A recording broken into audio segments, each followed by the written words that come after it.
You're standing in a coffee shop. Two options. One's $4, one's $6. You pick the $4 because it feels like the smart choice. But here's what you didn't notice. 5 minutes ago, you walked past a menu board that had a $9 specialty drink on it. That $9 drink, you were never going to buy it. But it did something to your brain. It made $6 seem reasonable, and $4, that felt like a win. We just got anchored, and you had no idea. This isn't about coffee. It's about every choice you make. The job offer you accepted, the argument you had last week, the headline you shared without reading. There are invisible architects designing your reality, decision by decision. And most of the time, you're not even aware they're there. Today, we're pulling back the curtain, the puppeteers you can't see. Let's start with something simple. You're scrolling social media. You see a post, political, controversial. Your blood pressure ticks up. You type a response. Hit send. Why did you do that? You'll say it's because you disagree, because the post was wrong, because someone needed to hear the truth. But what if I told you that's not why? What if your brain already decided what it believed, and that post was just gasoline on a fire that was already burning? That's confirmation bias, and it's running in the background of your mind right now. Every article you click, every friend you listen to, every source you trust, they're all confirming what you already think. You're not seeking truth, you're seeking validation. And here's everyone does this. Liberal, conservative, doesn't matter. We all build echo chambers. We all filter reality through a lens that makes us feel right. The Stoics knew this 2,000 years ago. Epictetus said, "We have 2 ears and 1 mouth so that we can listen twice as much as we speak." He wasn't being poetic. He was warning you. Your brain wants to talk. It wants to defend. It wants to be right. But wisdom, that comes from listening to what contradicts you. Most people never do that. They live their entire lives in a self-constructed bubble, and they call it thinking. How your brain cuts corners. Your brain is lazy. That's not an insult. It's biology. Every second, your senses take in about 11 million bits of information. Your conscious mind can process about 40. The rest, your brain filters it out automatically, without asking your permission. And to do that, it uses shortcuts, cognitive biases, mental rules of thumb that help you survive. Most of the time they work, but sometimes they lead you straight into a trap. Let me give you 3 that are running right now. Anchoring bias. This is the coffee shop effect. The first number you see becomes the reference point for everything else. Salary negotiations. The first offer sets the anchor. If they say 60K and you wanted 70K, you're already negotiating from their frame. If you'd said 80K first, the whole conversation shifts. Real estate agents know this. They show you an overpriced house first, not because they think you'll buy it, because it makes the next house, the one they actually want to sell you, feel like a bargain. You think you're being rational. You're not. You're being anchored. Availability heuristic. This one's subtle. You overestimate the likelihood of things based on how easily you can remember them. Plane crash in the news. Suddenly flying feels dangerous. Shark attack. You're scared of the ocean, but the numbers don't support it. You're more likely to die driving to the airport than in a plane crash. More likely to die from a vending machine than a shark. But your brain doesn't care about statistics. It cares about stories, and stories stick. This is why media coverage distorts your perception of risk. The more you see something, the more dangerous it feels, even if it's incredibly rare. Confirmation bias. We already touched on this, but let's go deeper. Your brain doesn't want truth. It wants consistency. It wants the world to make sense. And the easiest way to make the world make sense: ignore anything that contradicts what you already believe. This is why arguments don't change minds. You can present facts, data, logic. It doesn't matter. If it contradicts someone's core belief, their brain will find a way to dismiss it. They'll attack the source, nitpick the details, move the goalposts. Not because they're stupid, because their brain is protecting them from cognitive dissonance, the discomfort of holding two conflicting ideas at once. And here's the brutal part. You do this too. We all do. Why these biases exist. Before you start thinking your brain is broken, let's talk about why these shortcuts evolved. Thousands of years ago, you didn't have time to analyze every decision. You're walking through the forest. You hear a rustling in the bushes. Do you stop and think, what's the probability this is a predator versus a harmless animal? No, you run. The people who stop to think, they got eaten. So your brain developed fast, automatic responses. Better to overreact and survive than to be rational and die. Anchoring helped you make quick decisions when information was scarce. Availability heuristic kept you focused on immediate threats. Confirmation bias helped you stick with your tribe, because thousands of years ago, being cast out meant death. These biases kept you alive, but now they're working against you because the world changed, but your brain didn't. The real world cost. Let's talk about money first, because that's where biases hit hardest. You see a stock going up. Everyone's talking about it. Your co-worker made money. Your brother-in-law won't shut up about it, so you buy in. That's herd mentality, availability heuristic, social proof, all firing at once. And then the stock crashes, because by the time everyone's talking about it, the smart money already left. Or maybe you're holding on to a losing investment. You bought it at $100, now it's at $60. But you won't sell, because selling means admitting you were wrong. That's sunk cost fallacy mixed with loss aversion. Your brain hates losing more than it loves winning. So you hold, and you lose more. Now let's talk about relationships. You're in an argument. Your partner says something. You hear it as an attack. You snap back. They escalate. Now you're both defending positions you don't even care about because neither of you wants to lose. That's fundamental attribution error. When they mess up, it's because they're careless. When you mess up, it's because you were stressed. Double standard, and it's invisible. Or maybe you keep giving someone the benefit of the doubt. They cancel plans.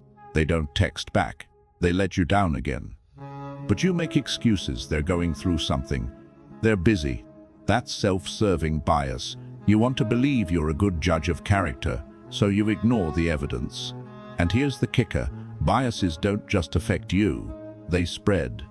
Misinformation thrives because of confirmation bias. Tribalism grows because of in-group bias. Every conspiracy theory, every piece of propaganda, every manipulative ad, they all exploit the same mental shortcuts. You think you're immune. You're not. Nobody is. How to spot the trap. So, how do you fight back? First, accept this. You can't eliminate biases. They're hardwired. Trying to remove them is like trying to stop your heart from beating. But you can become aware of them. And awareness gives you a choice. Here's the framework. Pause before reacting, especially on big decisions. Money, career, relationships. When you feel certainty, that's a red flag. Certainty means your brain stopped questioning. And that's when bias takes over.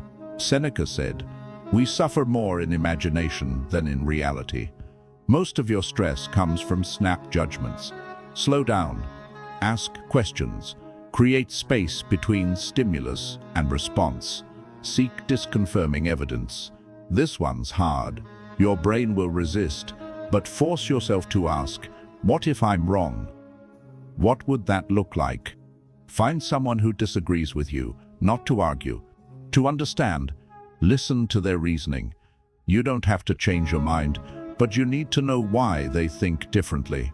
If you can't steelman the opposing view, if you can't make their argument better than they can, you don't understand the issue. You just have a position. Check your sources. Where did you learn this? Who benefits from you believing it? Is this a pattern or an outlier? If your only source is social media, you're in trouble. Algorithms feed you what you already believe. You're not getting information, you're getting confirmation. Diversify your inputs. Read books, long-form articles. Listen to people who challenge you. Friction creates clarity. Ask the diagnostic questions. Before any decision, run through these. Am I anchoring on the first number I saw? Am I overreacting because of a recent event? Am I only looking at evidence that supports what I want to believe? Would I make the same choice if I had to explain it to someone I respect? These questions break the autopilot. They force conscious thought, and that's where control lives. Taking back your mind. Here's the Stoic truth. You can't control what happens to you, but you can control how you respond. Marcus Aurelius, you have power over your mind, not outside events. Realize this, and you will find strength. Biases are outside events. They're the default settings. The factory programming, you didn't choose them, but you can choose what you do next. Most people go through life on autopilot, reacting, defending, justifying. They think they're thinking, but they're just following the script their brain wrote without their permission. You don't have to live that way. Start small. Notice one bias this week, just one. Maybe it's anchoring when you're shopping. Maybe it's confirmation bias when you're reading the news. Just notice it. Don't judge it, just see it. That awareness, that's the crack in the wall. That's where the light gets in. And once you see one bias, you'll start seeing them everywhere. In yourself, in others, in the world. And you'll realize how much of what you thought was reality was just your brain protecting you from them. Discomfort. That's not comfortable, but it's true, and truth is the only foundation worth building on. The path forward. This isn't a one-time fix. It's a practice. Like meditation, like exercise. You don't do it once and you're done. You do it every day, and you get better over time. The Stoics called this premeditatio malorum, the premeditation of evils, not to be pessimistic, but to be prepared, to see clearly, to remove surprise. When you understand your biases, you stop being surprised by your own behavior. You see the pattern, and seeing it gives you power to change it. Most people never do this work. They live their whole lives blaming circumstances, blaming other people, never realizing the biggest obstacle was internal. Don't be most people. If you want to go deeper into this, Stoic philosophy, cognitive biases, practical wisdom for modern life, subscribe. This channel is about cutting through the noise and getting to what actually matters. No motivational fluff, just clarity, and drop a comment. Tell me which bias you recognize most in yourself. Let's build awareness together. The invisible forces are real, but they don't have to control you. You can see them, and what you can see, you can change. That's the power. Use it, so you've started noticing. The anchors, the echo chambers, the shortcuts your brain takes without asking. That awareness, it's uncomfortable, because once you see it, you can't unsee it. And here's what nobody tells you about waking up to your own biases. It gets worse before it gets better. You start questioning everything. That opinion you held for years, maybe it's just confirmation bias. That decision you made last month, probably anchoring. That argument you had, fundamental attribution error all over it. It's exhausting. And for a while, you might wish you could go back to not knowing, but you can't. And that's exactly where the work begins. The bias cascade, how one triggers another. Here's where it gets dangerous. Biases don't operate in isolation. They stack, they amplify each other. And when they do, they create a distortion field so powerful that reality itself starts to bend. Let me show you how this works. You're scrolling Twitter. You see a headline. It confirms something you already believe. That's confirmation bias. You clicked because it validated your worldview. The headline has a number, $5 billion lost. That number sticks in your head. That's anchoring. Now every related story you see gets measured against that $5 billion. Even if the number was misleading in the first place, you share the article. Immediately, people in your circle like it, comment, validate you. That's social proof bias. If everyone agrees, it must be true, right? Someone challenges you. Instead of considering their point, you dig in. You attack their source. You question their motives. That's the backfire effect. When contradicting evidence doesn't change your mind, it strengthens your original belief. Now you're 4 biases deep, and you started with 1 click. This is the cascade, and it happens faster than you can think, because thinking takes effort. Bias runs on autopilot. The Stoics had a word for this: fantasia. It's the impression that hits your mind before reason kicks in. Marcus Aurelius wrote in his Meditations, "The first rule is to keep an untroubled spirit. The second is to look things in the face and know them for what they are." Look things in the face, not through the lens of what you want them to be. What they are. Most people never do that. They live in the cascade, one bias triggering the next, building a reality that feels true, but isn't. The social dimension, bias as contagion. Now, let's talk about what happens when your biases meet other people's biases. This is where things get tribal. You're in a group. Could be work, could be friends, could be online. Doesn't matter.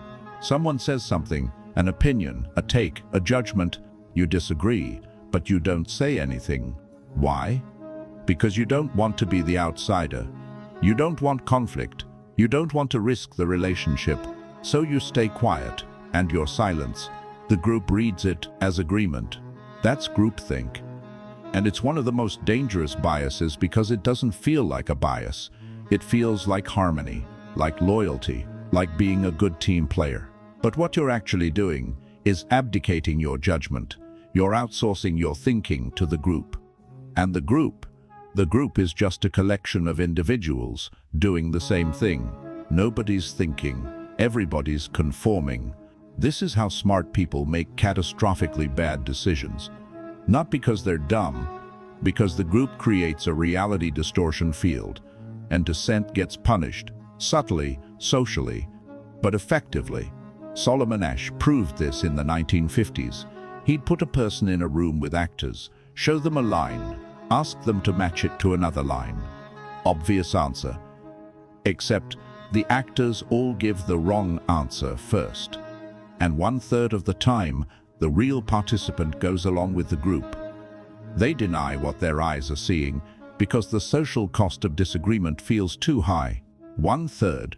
That's not a small number. That's how powerful the pull of conformity is. Epictetus saw this coming 2,000 years ago. If you wish to be a writer, write. If you wish to be a philosopher, philosophize. But if you want to be popular, then you can never be a philosopher. Translation: truth and popularity are often incompatible.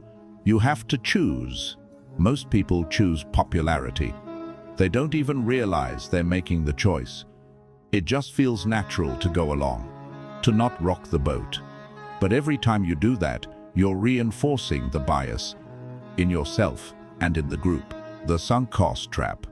When past mistakes control future choices. Let's shift to money again, because this is where biases hurt the most. You bought a stock. You were so sure, did your research, felt confident, put in $10,000. Now it's worth $6,000. Logic says, sell, cut your losses, move on. But you don't, because selling means admitting you were wrong. And your ego can't handle that. So you hold. You tell yourself it's going to bounce back. You look for news that supports that belief. You ignore the evidence that says otherwise. This is sunk cost fallacy. You're letting a past decision dictate a future one. The $4,000 you lost, it's gone. It's sunk. It shouldn't affect what you do next, but it does, because your brain doesn't want to accept the loss. Loss aversion is one of the strongest biases we have. Studies show we feel losses about twice as intensely as gains. Win $100, nice. Lose $100, devastating. So we do irrational things to avoid realizing a loss. We hold bad investments. We stay in dead-end jobs. We cling to failing relationships, not because there's hope, because letting go means admitting we were wrong, and being wrong feels like death. But here's the Stoic reframe. Seneca, a gem cannot be polished without friction, nor a man perfected without trials. Being wrong isn't failure, it's data. Every mistake is feedback. The only real failure is refusing to update your beliefs when the evidence changes. Traders have a rule: cut your losses, let your winners run. Simple, obvious, and almost nobody follows it. Because the bias is stronger than the logic.